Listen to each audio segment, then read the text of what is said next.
Ah, mas eu ganho tão pouco, é impossível organizar minhas contas. Isso aí é coisa pra gente rica. Olha, você para com isso, porque é possível sim você ganhar pouco e ainda assim ter uma vida financeira saudável e em crescimento. O problema está aqui, ó, e também na sua falta de estratégia. Então vamos lá que eu vou te ajudar.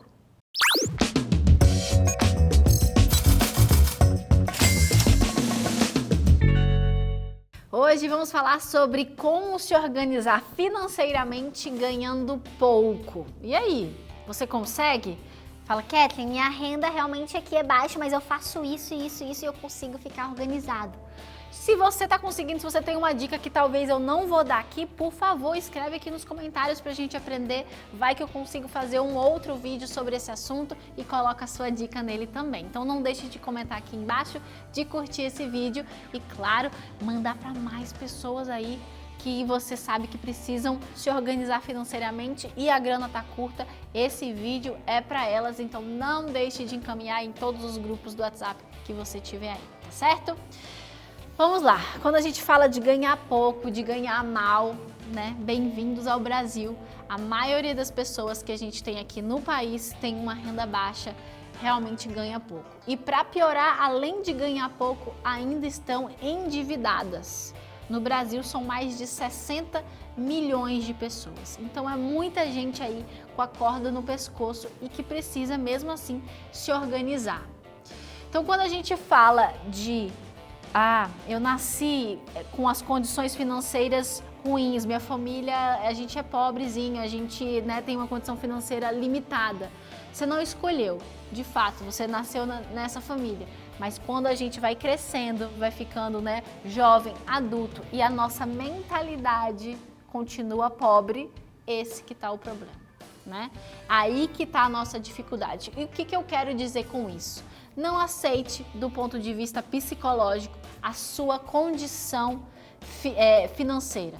Tem gente que fala assim, não, mas é que eu nasci assim, essa é a minha realidade, não tem como mudar, nada vai acontecer, porque é isso. Minha família, eu já nasci nessa família, a gente vai viver aqui assim, até, né, todo mundo morrer, até... Não é assim que a gente tem que pensar. A gente tem inúmeras pessoas, incontáveis pessoas do país que deixaram sim de ter uma vida sofrida, uma vida muito difícil e conseguiram melhorar a sua condição financeira. Estou falando aqui de pessoas que viraram milionários? Não.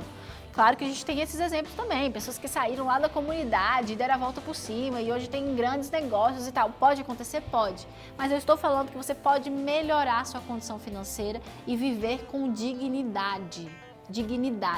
Mas é claro, se você não achar que isso é possível, nada vai mudar. Primeiro, você tem que acreditar e pensar, não, eu vou conseguir organizar minhas finanças mesmo dentro dessa realidade e eu vou alcançar os meus objetivos. Começa aqui. Isso aqui é muito importante. Quando a gente fala de educação financeira, muita gente pensa só em números, né? Que eu vou pegar uma calculadora, fazer umas contas e tudo vai se resolver.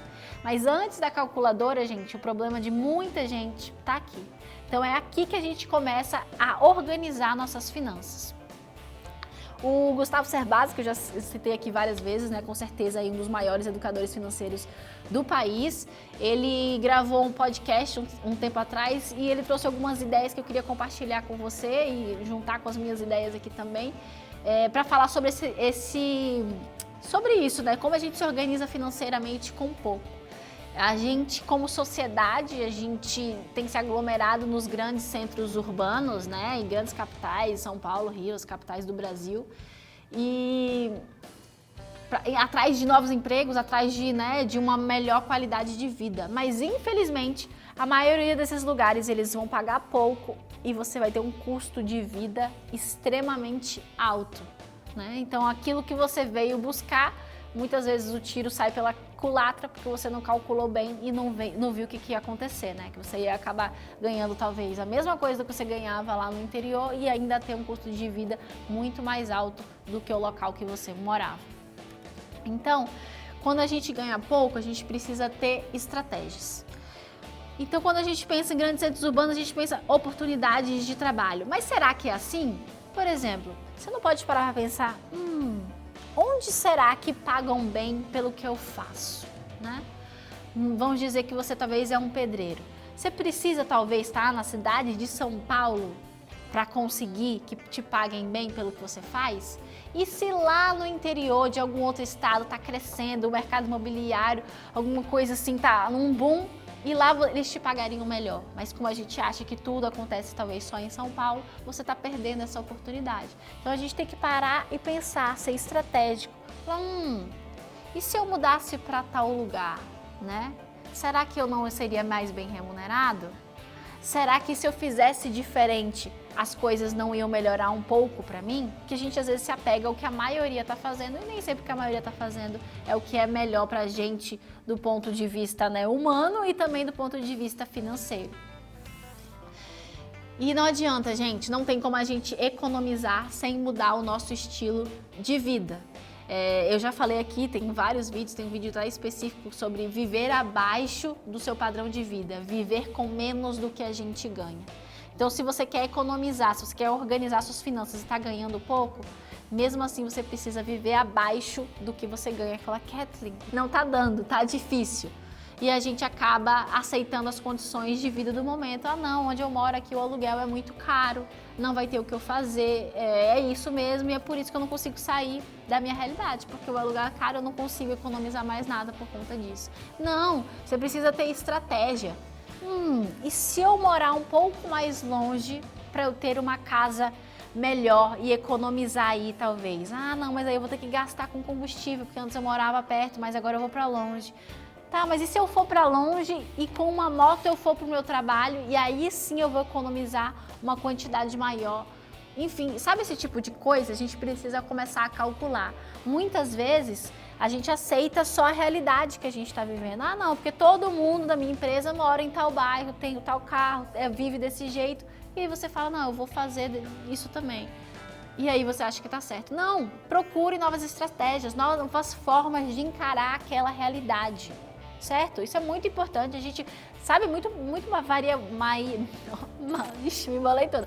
Muito Maria vai com as outras. Tudo que o outro faz, a gente quer fazer também. Não precisa ser assim. A gente precisa pensar com a nossa própria mente, né? Andar com as nossas próprias pernas. Você já parou para pensar, por exemplo, quando a gente fala, né, de Estados Unidos? Muita gente tem um sonho de morar fora, morar nos Estados Unidos e aquela glamorização toda do que acontece e tal. Mas muitas vezes quando a pessoa vai morar lá, o que ela faz quando ela chega lá? Principalmente se for, né, ilegal. Você vai aceitar dividir casa com outras pessoas, você vai aceitar morar, às vezes, né, o que a gente chama de basement lá, que é o porão, aí mora com a família toda num quartinho. Você aceita fazer sacrifícios no começo para você juntar grana. Por que quando a gente está falando no Brasil a gente não aceita? A gente tem que viver aquele padrão igual todo mundo que a gente vive. É claro que eu tô falando que a gente merece coisas boas e tal, mas no sufoco, quando a grana tá curta, o foco é a gente crescer, é a gente sair daquele aperto. E renda extra também entra nesse aspecto. Não vai te deixar rico, talvez, fazer renda extra, né? Senão o nome não seria renda extra, seria o seu emprego principal. Mas ele vai te ajudar a cobrir essas pequenas despesas, né? No seu próprio trabalho mesmo. Porque você não chega pro seu chefe e fala, chefe, tem algo mais que eu possa fazer ali fora do meu horário de trabalho para eu ter uma remuneração um pouquinho maior, ganhar um dinheirinho extra? Eu estou precisando de dinheiro. O que eu posso fazer aqui talvez no período da noite, no começo da noite, para eu conseguir um dinheiro extra para minha família? Então, nessa hora, quando a grana está curta e você precisa se organizar, é hora de você ser racional. Pensar assim, ok, isso não vai durar para sempre, essa não vai ser a minha realidade para sempre. Mas eu preciso agora me esforçar, me sacrificar para que no longo prazo eu consiga me organizar. Então o segredo, gente, está na gente fazer o quê? Ter estratégia, pensar um pouco fora da caixinha, não fazer igual todo mundo faz. Tentar organizar as nossas finanças, entender que vai ter sacrifício e que depois que a gente vai colher os frutos disso. Provérbios 10, 24 diz assim: as mãos preguiçosas empobrecem o homem, porém as mãos diligentes lhe trazem riquezas, né? Então trabalhar não é algo que o pecado que trouxe, foi, né, Eva por causa do pecado lá que trouxe o trabalho. Não, o trabalho na Bíblia é considerado uma bênção de Deus para o nosso crescimento. Então trabalhe, busque formas de crescer, como eu disse, financeiramente e de organizar a sua casa para que você dê uma vida mais equilibrada para sua família, uma vida menos no sufoco, sabe? Com menos dívidas, com tudo isso.